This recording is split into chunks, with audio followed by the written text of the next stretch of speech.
ఓం శ్రీ మాత్రే నమః. పంచామృతం ప్రేక్షకులందరికీ హృదయపూర్వక స్వాగతం. ఈరోజు మే నెల రాశి ఫలాలు తెలుసుకునే ముందు మే నెల గోచార ఫలితాలను తెలుసుకుందాం. ఈ మే నెలలో ఆకాశం పూర్తిగా నిశ్శబ్దంగా ఉండేది కాదు. ఆకాశం మాట్లాడే నెల, అది కూడా స్పష్టంగా మాట్లాడుతుంది. ఎందుకంటే కుజుడు తన సొంత రాశి అయిన ఏరీస్ అంటే మేష రాశిలోకి ప్రవేశిస్తున్నారు. అదొక్కటే కాదు, శని తన నక్షత్రం మార్చుకొని స్వంత నక్షత్రం నుంచి బుధుని ఆధిపత్యం ఉన్న నక్షత్రంలోకి వెళ్ళబోతున్నారు. అలాగే రవి ఏరీస్ సైన్లోంచి అంటే మేషంలోనికి ప్రవేశించడం జరుగుతుంది. తర్వాత మేషం నుంచి వృషభంలోకి కూడా మారుతారు. శుక్రుడు కూడా వృషభం నుంచి మిథునంలోకి మారబోతున్నారు. బుధుడు ఈ ఒక్క నెలలోనే 3 రాశులు మారుతున్నారు. అంటే ఈ నెలలో 2 ముఖ్యమైన గ్రహాలు పెద్ద స్థాయిలో ఎనర్జీ షిఫ్ట్ అనేది తీసుకురాబోతున్నాయి. మిథున రాశి వారికి మే 2026 ఫలితాలు ఎలా ఉన్నాయి, గోచార ఫలాలు అనేది చూస్తే, ఈ నెలలో మీ మనసు, మీ పరిచయాలు, స్నేహితులు, మాట, తర్వాత మీ వ్యక్తిగత గుర్తింపు, ఇవన్నీ కూడా చాలా ముఖ్యంగా మారబోతున్నాయి ఈ నెలలో మీకు ప్రధానంగా బుధుడు ఎప్పుడైతే 3 రాశులు మారి అస్తంగత్వంలో కూడా ఉంటున్నారో, వ్యయస్థానంలో ఉంటున్నారో, రకరకాలుగా అంటే 3 రాశులు మారుతున్నారు మీ రాశ్యాధిపతి బుధుడు. దానివల్ల మీకు అంటే చెప్పుకోవాలనుకుంటే కనుక ఒక సందేశం, కొమ్మ నుంచి కొమ్మకు ఎగిరేటటువంటి కోతి లాంటి మనసు ఉంటే గందరగోళం అనేది పెరుగుతుంది. అదే మనసు ఏకాగ్రంగా ఉంటే గనక అది మిమ్మల్ని ముందుకు తీసుకెళ్లే గాలిలా మారుతుంది.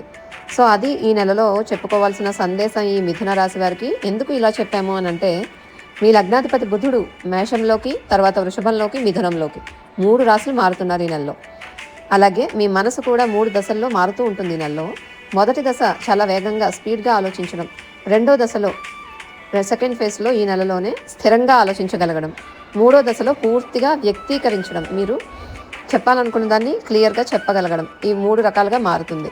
సో మే ప్రారంభం ఒక బిజీగా ఉండేటటువంటి టైం అని చెప్పుకోవచ్చు.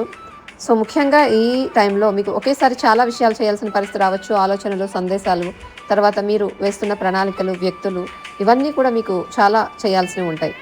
మే 14 వరకు బుధుడు మేషంలో ఉండటం వల్ల చాలా స్పీడ్గా ఆలోచించగలుగుతారు. తర్వాత ధైర్యంగా మాట్లాడగలుగుతారు. గ్రూప్ యాక్టివిటీస్ బాగా చేయగలుగుతారు.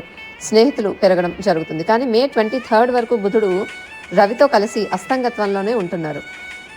సో రవితో కలిసి అస్తంగత్వంలో మే 14 నుంచి మే 23 వరకు ఉండటం వల్ల మీ ఆలోచనలో వేగం ఉన్నా, ఫాస్ట్గా ఉన్నప్పటికీ కూడా క్లారిటీ అనేది ఉండదు. మీకు క్లారిటీ తొందరగా రాదు.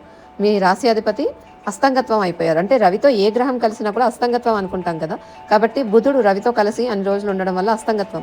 కాబట్టి మీకు ఎలా అనిపిస్తుంది అంటే, ఆ టైంలో నేను చాలా చేస్తున్నానే కానీ స్పష్టత, క్లారిటీ ఎందుకు లేదు అని అనిపిస్తూ ఉంటుంది ఈ రాశి వాళ్ళకి, మిథునం వాళ్ళకి. బుధుడు అస్తంగత్వ స్థితిలో ఉండడం వల్లే బుధుని రెమెడీస్ చేసుకోవాలి. తర్వాత మే మధ్య భాగంలో ఆలోచనలు లోపలికి వెళ్తాయి. అంటే డీపర్ లెవెల్లో ఆలోచించగలుగుతారు. బుధుడు 12వ ఇంట్లోకే వెళ్తారు. అది ప్లేస్మెంట్ వరకు అంత మంచిది కాకపోయినప్పటికీ 12వ ఇంట్లోకి వెళ్తారు. అంటే అది మీకు వృషభ రాశి, మిథునం వాళ్ళకి 12వ ఇల్లు వృషభం, ఫ్రెండ్లీ హౌసే కొంతవరకు, అయినా వ్యయస్థానం కాబట్టి ఎక్కువ ఓవర్ థింకింగ్ ఉంటుంది, ఎక్కువగా డీపర్ లెవెల్లో ఆలోచిస్తూ ఉంటారు. కానీ డెసిషన్స్ తీసుకోవడం అంత ఈజీగా ఉండదు, డెసిషన్ మేకింగ్ చేయలేకపోతారు. సో మీకు ఎలా అనిపిస్తుంది అంటే, ఈ టైంలో మీకు ఏదో ఒకటి మీకు మనసుని బంధించినట్టుగా ఉంటుంది. నిర్ణయం తీసుకోవాలనిపించినా తీసుకోలేకపోతారు. ఇది సహజం ఈ టైంలో. సో మే చివరిలో మళ్ళీ మీ శక్తి అనేది మీకు వస్తుంది, పెరుగుతుంది. మే 29 నుంచి బుధుడు మీ సొంత రాశి అయిన మిథునంలోకి వస్తున్నారు. ఇది చాలా మంచి మార్పు.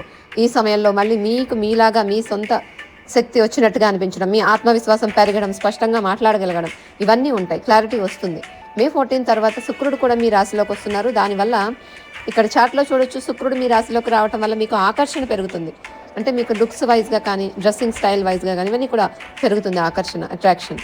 తర్వాత మీ మాట తీరు, మీ కమ్యూనికేషన్ కూడా మెరుగవుతుంది. ప్రజల్లో అందరి మధ్యలో మీకు మంచి గుర్తింపు, ఆదరణ వస్తుంది. సోషల్ మీడియాలో ఉన్న వాళ్ళకి కూడా చాలా గుర్తింపు పెరుగుతుంది ఈ సమయంలో ప్రయత్నం చేసినట్లయితే కనుక ఇంకా ఎక్కువగా. తర్వాత ఈ కాలం ప్రత్యేకంగా ఎవరికి అనుకూలమో అంటే కనుక, ఎవరైతే రైటర్స్ ఉంటారో, ప్రొఫెషన్ రిలేటెడ్ ఉపాధ్యాయులు, తర్వాత ప్రసంగం ఇచ్చేవాళ్ళు, తర్వాత కంటెంట్ క్రియేటర్స్, కన్సల్టెంట్స్, ఇలాంటి వాళ్ళకి చాలా మంచి టైం పీరియడ్ అని చెప్పుకోవచ్చు. సంబంధాల్లో అంటే ఒంటరిగా ఉన్న వాళ్ళకి మే 14 తర్వాత కొత్త పరిచయాలు వచ్చే అవకాశాలు, ఇప్పటికే రిలేషన్లో ఉన్న వాళ్ళకైతే కమ్యూనికేషన్ మెరుగవుతుంది. ఇంతకాలం మిస్ అయిన భావోద్వేగం, అనుభూతి మళ్ళీ పెరుగుతుంది. కానీ మీ మెచ్యూరిటీ మీద కూడా ఇది ఆధారపడి ఉంటుంది, మీ ఒరిజినల్ చార్ట్ మీద కూడా ఆధారపడి ఉంటుంది. సో ఉద్యోగంలో పరిచయాలు, స్నేహితులు, మాట్లాడే విధానం పెరుగుతాయి, అవకాశాలు అయితే పెరుగుతాయి.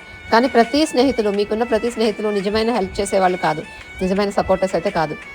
గ్రూప్ ఉంటుంది, గ్రూప్ ఉన్నప్పటికీ కూడా మీకు సపోర్ట్ ఉంటుంది అని అనుకోకండి.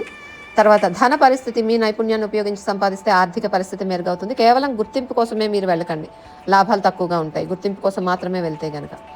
సో ఆరోగ్యం విషయంలో చూసుకుంటే నరాల ఒత్తిడి, జీర్ణ సమస్యలు, అసమయ భోజనం అంటే టైమ్లీ ఫుడ్ అనేది మీరు ఎక్కువగా తీసుకోలేకపోతారు. ఈ సమయంలో ఎక్కువ ఆలోచనలు కూడా ఉండకూడదు. స్లీప్లెస్నెస్ కూడా కనిపిస్తూ ఉంటుంది, నిద్రలేమి. సో ఇవి జాగ్రత్తగా మీరు అలర్ట్గా ఉండాలి. వీటి వల్ల మీకు హెల్త్ ప్రాబ్లమ్స్ ఇంక్రీజ్ అయ్యే అవకాశాలు ఉంటాయి కాబట్టి అవి తగ్గించుకోండి. మీకు ఫ్రెండ్స్ పరిచయాలు ఏవైతే ఉంటాయో అవి పెరుగుతాయి. నెట్వర్క్ మీకు పెరిగినప్పటికీ కూడా ఎక్కువగా ప్రామిసెస్ చేయకండి, దానివల్ల మీకు ప్రాబ్లమ్స్ వస్తాయి. సో జాగ్రత్తలు మీరు ఎక్కువగా మాటలు జాగ్రత్తగా వాడాలి. మీరు ఈ టైంలో ప్రతి విషయం రాసుకోండి, వృత్తిపరంగా ఫాలోఅప్ చేసుకోండి. గాసిప్స్ చేయడం చాలా నష్టం, మీకు ఒకేసారి చాలా పనులు చేయడం కూడా మీకు నష్టాన్ని కలిగిస్తుంది ఈ సమయంలో. సో పరిహారాల విషయానికి వస్తే బుధుడిని బలపరచుకోవడం అవసరం ఈ టైంలో.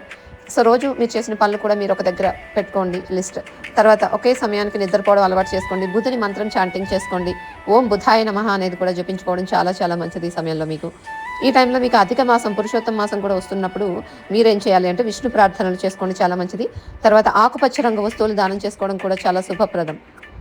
ప్రత్యేక జాగ్రత్తలు తీసుకోవాల్సిన తేదీలు మే 5th and 6th. పెద్ద పెద్ద నిర్ణయాలు తీసుకోకండి, తీసుకుంటే కనుక తీసుకోవాల్సి వస్తే జాగ్రత్తలు అవసరం. మే 12th to 23rd అనవసరంగా మీ అభిప్రాయాన్ని అందరికీ వివరించడానికి, ఎక్స్ప్లెనేషన్ చేయడానికి అవసరం లేదు. ఈ టైంలో చేయకూడదు. శాంతంగా ఉండండి, ప్రశాంతంగా ఉంటేనే మంచిది. సో మిథున రాశికి ఈ నెలలో ముఖ్యమైన సందేశం ఏంటి అంటే, మీ మాటలు మీకు కొత్త అవకాశాలను తీసుకొస్తాయి మీ మాటల ద్వారా. సో మీ మనసు ప్రశాంతంగా ఉండాలి, ఆత్రత ఉండకూడదు ఈ టైంలో. సో ఈ టైంలో మీరు ఎక్కువగా డిసిప్లిన్, కన్సిస్టెన్సీ, ప్రోగ్రెస్ వీటికి ఎక్కువగా ఇంపార్టెన్స్ ఇవ్వాలి. ఉత్సాహం కంటే నియమం, డిసిప్లిన్ ముఖ్యం. తీవ్రత కంటే కన్సిస్టెన్సీ, స్థిరత్వం ముఖ్యం. పరిపూర్ణత కంటే పురోగతి, ఎంత ప్రోగ్రెస్ సాధిస్తున్నాం అనేది ముఖ్యం. సో ఇవి ఎక్కువగా మీరు ఫాలో అవ్వాలి. సో ఇది మిథున రాశి వారికి మే నెలలో ఇచ్చేటటువంటి గోచార ఫలాలు. ఓం శ్రీ మాత్రే నమః.